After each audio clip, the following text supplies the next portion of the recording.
and so forth. Well, it was really nice because I was paid to come in and talk to Milius, tell him anything he wanted to know about Conan, which he could get himself from reading a few books, and he did eventually. To look over the various sections of script. He was writing the script in pieces, and to tell him, was this Conan or wasn't it Conan? And he didn't have to heed what I said. And then he began to tell me the story. And the first part I kind of liked, the origin of Conan. I never liked the idea that he started out as a slave, although the Wheel of Pain was a wonderful image. But it wasn't really my idea of Conan. Here's a guy who's a slave and he has to be driven out of being a slave. This is exactly the opposite of Robert E. Howard's character, who killed his slave master, and he was a slave for a while under the Hyperboreans. So I thought that was all wrong, but it had a nice, powerful image, and then they took that running away from the wolves and stuff, and that had a kind of a nice feel. And then they got to the Mountain of Power, to a Thulsa Doom who's merely James Earl Jones. I mean, not that James Earl Jones isn't great, but he wasn't, my idea of Thulsa Doom. He didn't have a skull face, for one thing. And Milius began to tell me the story, which was basically his version of the Jim Jones thing, and his own reaction against hippies and so forth, of the type that he didn't like. His idea was, peace protesters should be shot, that kind of thing. His political views are pretty well known. And while, I sort of sat there and listened to them, and I went, I really hate this a lot, and so forth, even though I think the guy is very talented. I went home and wrote 10 or 20 pages of notes, just as I was supposed to. They put me under contract, gave me 10 grand for this, what amounted to a week's worth of work, and I told them, listen, I'll work for you for years for this kind of money. But unfortunately, it was a one-time offer, and as a result, there's almost nothing in the final movie that reflects anything that I had anything to do with. It was all John's movie. It was a pretty nice success. $100 or so million worldwide. Nothing, as spectacular as some movies, but it wasn't bad. And then a weird thing happened. I mentioned, just because it's funny, I mentioned that actually I'd been involved earlier with Conan. The original producer, before Dino De Laurentiis, the famous, Italian entrepreneur, got involved, was a guy named Ed Pressman, who's produced some kind of interesting movies. And Ed Pressman and a friend of his, through a friend of his, kind of approached me about working with this friend on a Conan movie several years earlier. And they were, offering a pittance of money, but I was sort of interested. This is while I was still living back in New York. And they hadn't even formally got the rights to Conan yet. And there was a reason for that. At that particular time, Conan was not in print. There were several years in the late 60s and early 70s, or not in the late 60s, but I meant in the 70s, in the middle and late 70s there, where the Conan books had gone out of print because the original publisher, Lancer Books, had sort of gone into Chapter 11 bankruptcy, a term I hadn't heard as much then as I have in the 10 or 20 years since then. And so nobody had the rights. They were claiming the rights were theirs, but they couldn't publish, so there wasn't anything in print.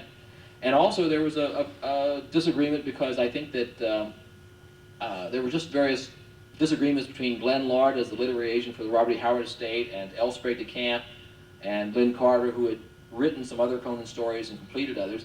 And therefore they hadn't quite got together on a strategy. They're just, I don't know the rights or the wrongs or the ins or out of any of that material, except that they just weren't getting along well enough to sort of form a straight ahead vision and to try to get the rights back from Lancer. You needed somebody who was willing to come in, spend some time and some money to put together an organization.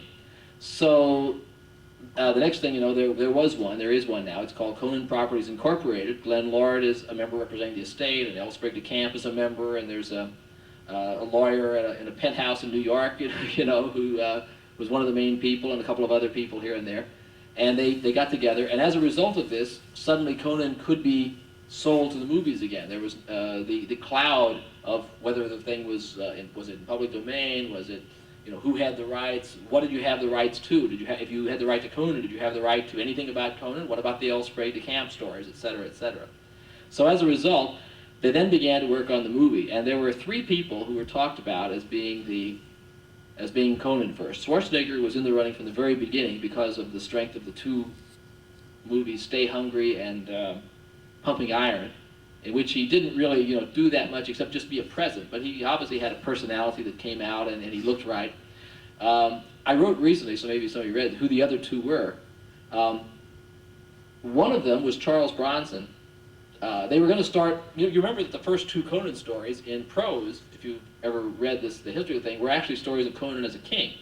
And then he went back to Conan as a teenager and worked his way up, bounced around. But the first 2 stories, the first of which was actually a rewrite of a King Kull story anyway, were of Conan the King. So they were thinking of starting with Conan as a king, and then seeing about a younger Conan later, sort of like the Indiana Jones approach, maybe, has evolved, and something like that.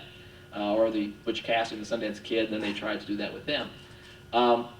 I don't know how long that lasted, but for a couple of months he was talked about. The other person who was interested, who was considered, if they were going to do young Conan, who had only been in 1 movie, I think, where he got any good notices, and 1 or 2 other walk-ons, was Sylvester Stallone. Can you see your Sylvester Stallone as Conan? I mean, Arnold Schwarzenegger's accent, I always thought worked. I read, well, he's got this accent, doesn't seem right for Conan. Well, of course, the people who say that, I mean, sure, Austrian, no, but on the other hand, it makes perfect sense. He's the only Sumerian in town. He should have a different accent from everyone else, so the Austrian thing makes as much sense as anything else. But somehow or other, I don't know about a Brooklyn accent. It had gone great in Lords of Flatbush, which was the only movie Stallone had made any impression in then. If you've seen that, it was quite a nice movie. I remember he also, I think he punched Woody Allen out in one of his early films. He jostles him around a subway or something, but that was pretty much it for Stallone. Well, anyway, it very quickly became Schwarzenegger. I moved out to LA, and any chance that somehow or other I was going to be involved in that first movie kind of fell apart until they made me what was called story consultant. But as I said, they paid me this sum, this princely sum of the 10 grand for what amounted to about 2 or 3 days of work. I thought it was great. I'll take this forever, I also had to agree not to write a competitive sword and sorcery movie, which no one was asking me to do anyway, so that was fine. Ralph Bakshi had talked to me about it, but nothing came of it at the time, so it didn't make any difference. Well, the only way that's relevant, because otherwise it's money that I've long since spent and doesn't mean anything to anybody else anyway, except to show how they toss a lot of money around for very little work in Hollywood, and which is, to my way of thinking, the only reason to be in the movies after a certain point, is that a couple of years later, after Conan had come out, it's made its 100 million or so, I suddenly get a call from Ed Pressman, who had been the producer. Dino De Laurentiis had become involved in it too, but Pressman was still the producer of record. He's from a company that, Pressman Toys, that make a lot of toys very successful. He'd made a number of good movies, and one movie I was peripherally involved with was The Hand with Michael Caine, a sort of horror film in which Barry Smith was hired to do these Conan-type newspaper strips, and I ended up writing them. They actually, for some reason, wanted an actual story in them, even though they showed them on the screen for then 3 seconds. So I'd sort of been in touch with him, but I wasn't really thinking in terms of being able to do any work on Conan, because, and then all of a sudden I got, in the early 80s there, some months after Conan 1 came out, I got a call, and all of a sudden it's my old buddy Ed Pressman talking to me and asking me how things are going. Well, I hadn't heard from him a couple of years. Now, I'm pretty naive. I worked in comics for years. I didn't own anything that I created or anything like this, so I'm pretty naive. Anything was better than teaching high school to me. But when a producer that you haven't heard from for a couple of years suddenly calls up and is starting to ask you, just talk, general chit-chat, you know that there's something up. So finally, I just have to wait until he decides to tell me what it is. And I knew what the cue words would be. It would be, oh, by the way, because that's when they really tell you what they really want to tell you. It's sort of like Columbo walking out the door and turning around. He says, oh, by the way, you remember the $10,000 I paid you to be the story consultant in the first movie? And I thought, oh, this is great. He's going to give it to me again for another 3 days of work. That's wonderful, He says, well, Dino De Laurentiis, who is taking over some of the production of the movie, and his agreement with me is to pay me back that money, that $10,000. So he was going to reimburse Pressman for the 10 grand he paid me. So Ed says,